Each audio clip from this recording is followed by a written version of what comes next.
Hello, English learners, and welcome back to English Pod. My name is Marco. And I'm Erica. How are you, Erica? Marco, I'm doing really well today. You excited? We've got a great lesson for everyone. Yes, we have a really common situation where we're going to use real English, right? Yep, everyday English, English that people really use. And that's what we want you to learn. What are we talking about today specifically? Today we have a really common situation that is a little bit embarrassing.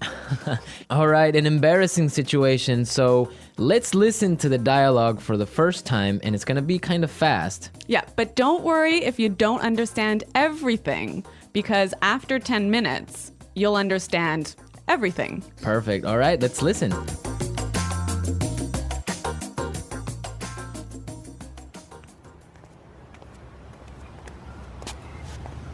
Nick, how's it going? Oh, hey. What are you doing in this neighborhood? Do you live around here? Actually, my office is right around the corner.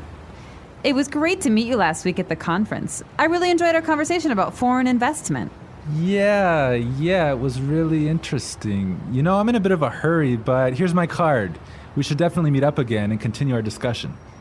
Sure, you still have my contact details, right? You know what? This is really embarrassing, but your name has just slipped my mind. Can you remind me? Sure. My name is Ana Ferris. Don't worry about it. It happens to me all the time. I'm terrible with names, too.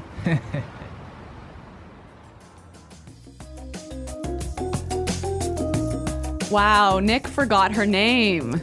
Yeah, that's happened to me a couple of times, and I'm going to tell you about it a little bit later. Okay, all right, well, let's start with our 3 language takeaways. Language takeaway. So our first word on our language takeaway is in a bit of a hurry. In a bit of a hurry. In a bit of a hurry. In a bit of a hurry. So Nick was in a hurry. Yeah, that's right. This is a great phrase. So let's listen to 3 examples of how you can use this phrase. Example 1. Can you drive faster? I'm in a bit of a hurry. Example 2. I can't talk right now. I'm in a bit of a hurry.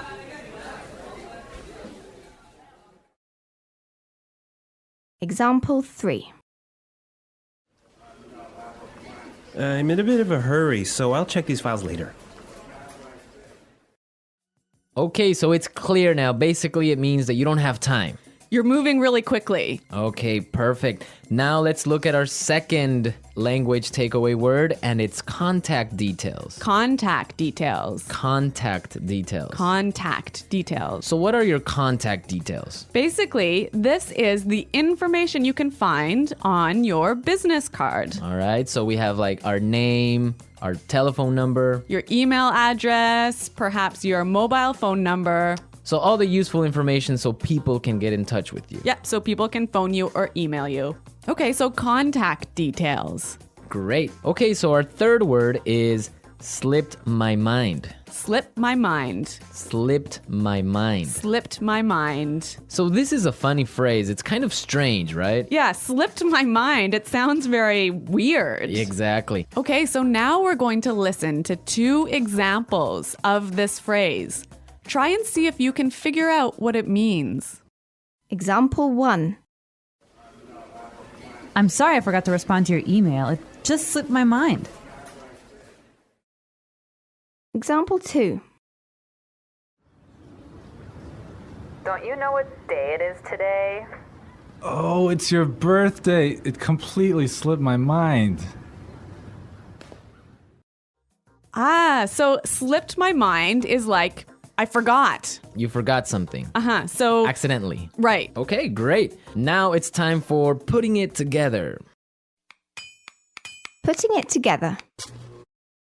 All right, Erica, why don't you tell our listeners what putting it together is? Well, putting it together helps you put language together. It helps you be more fluent by knowing how words fit together. Great, so let's look at our first phrase today. And it's around here. Around here.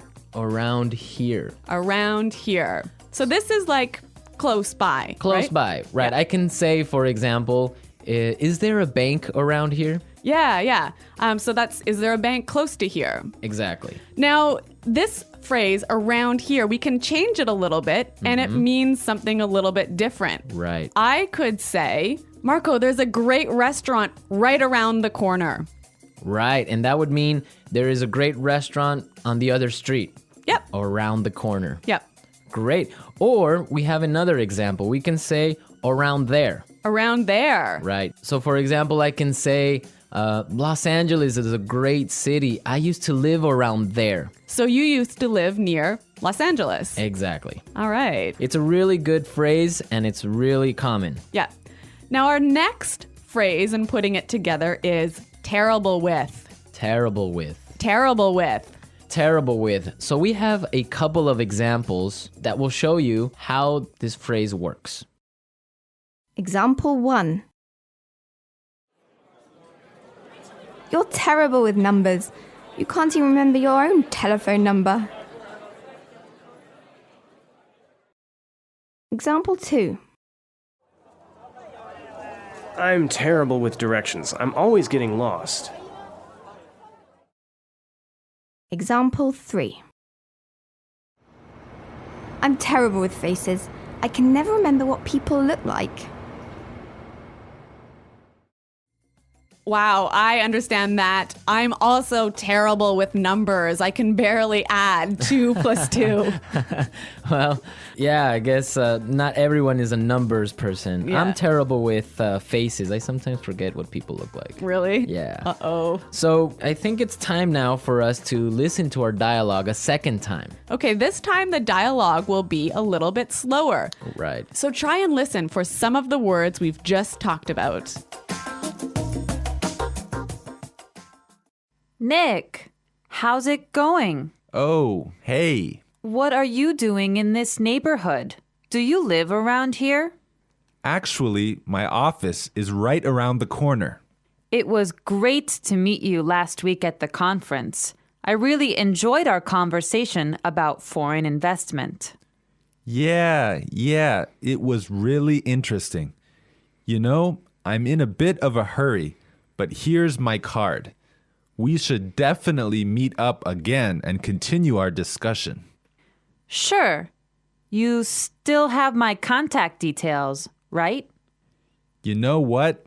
This is really embarrassing, but your name has just slipped my mind. Can you remind me? Sure. My name is Ana Ferris. Don't worry about it. It happens to me all the time. I'm terrible with names too. So it's more clear now. You can understand a lot better, right? Yeah, that's true. Great. So now it's time for us to take a look at Fluency Builder. Fluency Builder. So with Fluency Builder, we take some very simple phrases and show you how you can be more fluent or how you can... Sound more native. Yeah. Great. In the beginning of the dialogue, Anna said, Nick, how's it going? Yeah, this is a great phrase. It sounds really, really natural. You know, sometimes I hear students say, how are you?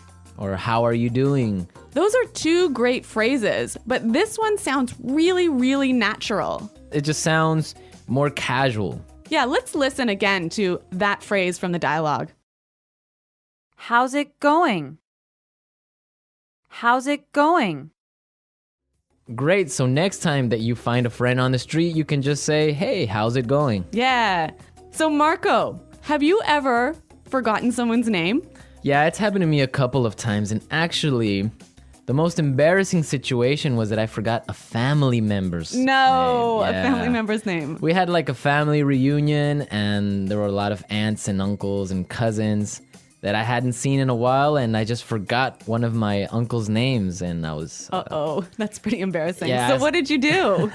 Well, I had to ask one of my other cousins. I'm like, hey, who is that guy? He's like, oh, that's Uncle John. I'm like, oh, man, I totally forgot. Yeah, so it was really embarrassing because I didn't know what to call him, so I just called him Uncle because I didn't know his name. Hi, Uncle. Yeah. Oh, yeah. So when that happens to me, when I'm in a business setting, sometimes what I do is I ask for someone's card. Ah, yeah, that's the good technique. Yeah, or sometimes I might ask them to write down